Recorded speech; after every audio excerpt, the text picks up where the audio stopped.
For this video, I recreated the food in Dark Souls using the lore to experience it more viscerally. I didn't expect such simple food to tell a story about famine, the end of serfdom, and a rework of lower social classes. I'm excited to share what I found in my research. For instance, I learned that if you lived in this world, you would be completely fucked.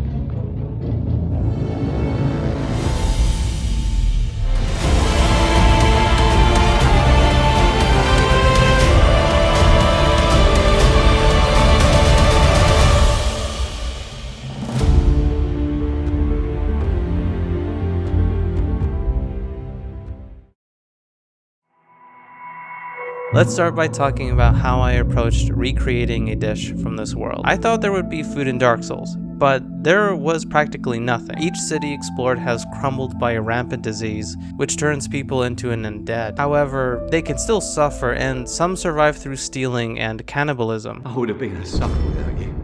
Been eaten alive. I shudder to think. Thank you.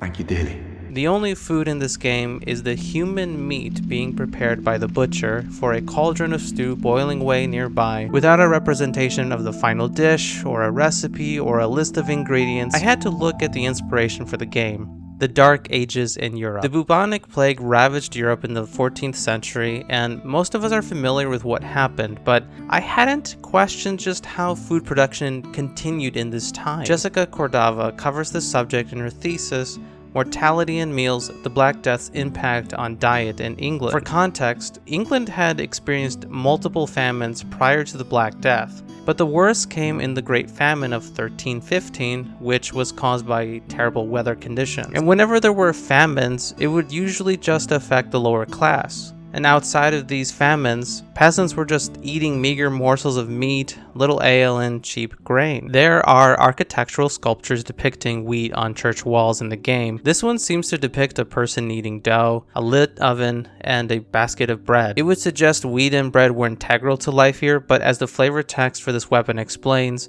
a scythe would better serve as a weapon than as a tool in these times. In the Dark Ages, a great bovine pestilence wiped out 62% of the cattle in England. Combined with the intermittent famines from poor crop yields, the Black Death that came 28 years later put a serious strain on England's food production. With significantly fewer workers, peasants could bargain for better wages at the threat of finding a better payer. This caused lords to compete with each other, and because serfs became more expensive and there were fewer workers, lords also had to start leasing plots of land for others to use. There was also a shift in fewer crops being grown in lieu of animal husbandry, because it required fewer peasants to tend to the animals than a large field of crops. Unfortunately, in Dark Souls, living conditions have only worsened. A hero of men is needed to change the course of events. But what was the aftermath of the Black Death in England? Because peasants leveraged for more money, some historians believe this was the beginning of the end of serfdom and the rise of capitalism. Cookbooks, which were known as cookeries at the time, started to become relevant. Before the plague, cookeries were likely used for bragging about the quality and quantity of food. They didn't contain instructions for preparing the food. But after the plague, cookeries started to be used as instructional aids. They also became more vernacular, which indicates these cookbooks became available to peasants.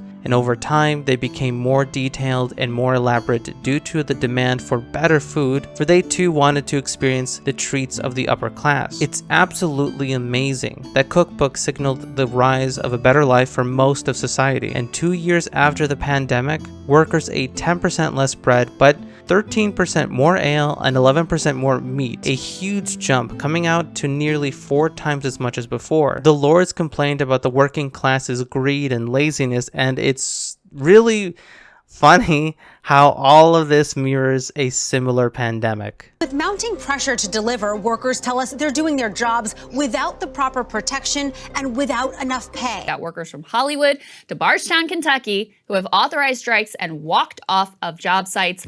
It's part of what I previously described as a low-key, uncoordinated general strike. They are just not going to accept all the crap that they've been forced to accept for years and years.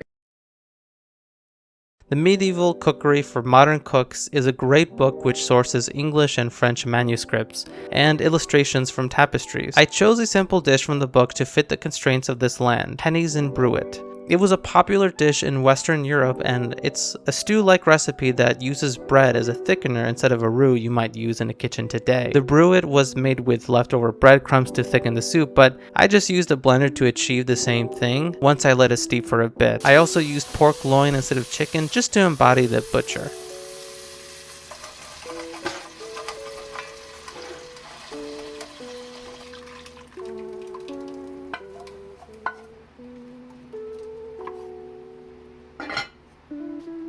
The pork was very savory and tender, but I didn't like the bruit itself, which was very mealy and yeasty. It had become as thick as gravy, and really I don't think the sauce did much anything to the pork. Any other slow cook method would have resulted in a very delicious pork. The cumin is quite mild and made less apparent with the overwhelming taste of yeast.